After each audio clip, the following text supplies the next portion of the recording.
Assalamualaikum warahmatullahi wabarakatuh. Perkenalkan, nama saya Muhammad Hafiz Musaputra dengan NIM 2101040066. Baiklah, saya akan menjelaskan materi terkait dengan asas-asas muamalah maliyah dan hukum dagang dalam fikih muamalah. Baik, yang pertama ada asas tauhid atau keesaan Allah, yang mana bahwa asas ini menyatakan segala kepemilikan itu hakikinya adalah milik Allah. Kita sebagai manusia hanyalah pemegang amanah dan pengelola harta yang diberikannya. Jadi dalam fikih muamalah ada transaksi yang harus dilakukan dengan kesadaran dan tanggung jawab kepada Allah, ya, dan menghindari segala bentuk sesuatu yang diharamkan oleh Allah. Baik, yang selanjutnya yang kedua itu ada prinsip ataupun asas keadilan, yang mana bahwa setiap akad yang dilakukan itu harus didasarkan pada keadilan, yang mana bahwa tidak ada pihak yang dirugikan. Baik, yang selanjutnya yang ketiga itu ada asas keridhaan ataupun taradi, yang mana asas ini menyatakan bahwa setiap akad yang dilakukan itu harus didasari dengan kerelaan antara pihak-pihak yang bersangkutan. Artinya tidak ada keterpaksaan ataupun penipuan yang dilakukan oleh salah satu pihak.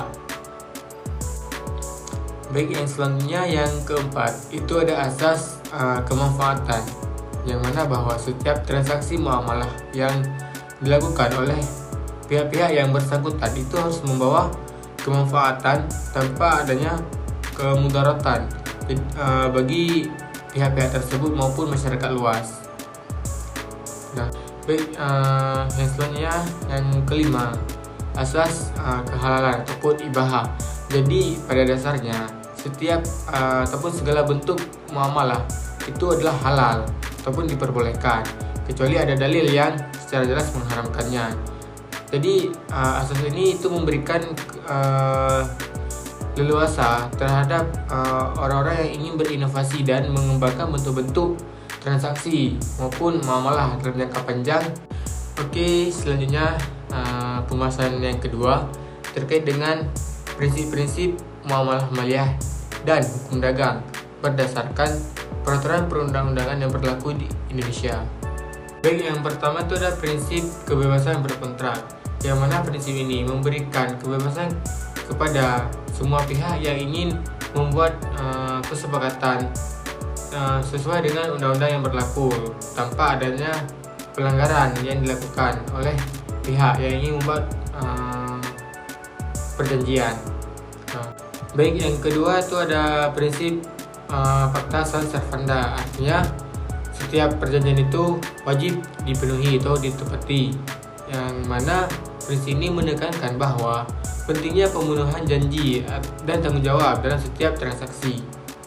Baik, yang selanjutnya yang ketiga itu ada prinsip itikat baik, yang mana setiap para pihak yang ingin membuat kesepakatan atau perjanjian itu harus punya itikat baik tanpa adanya ingin melakukan penipuan ataupun prestasi terhadap anggota lainnya.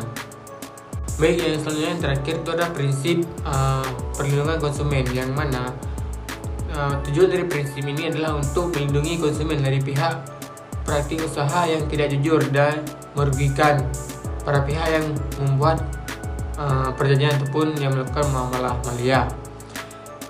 Jadi perlindungan konsumen ini juga diatur dalam Undang-Undang Nomor 8 Tahun 1999 tentang perlindungan konsumen, yang mengatur hak dan kewajiban konsumen serta pelaku usaha.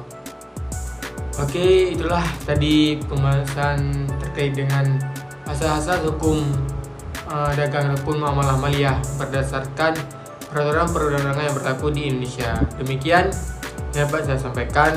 Lebih dan kurang saya mohon maaf. Assalamualaikum warahmatullahi wabarakatuh.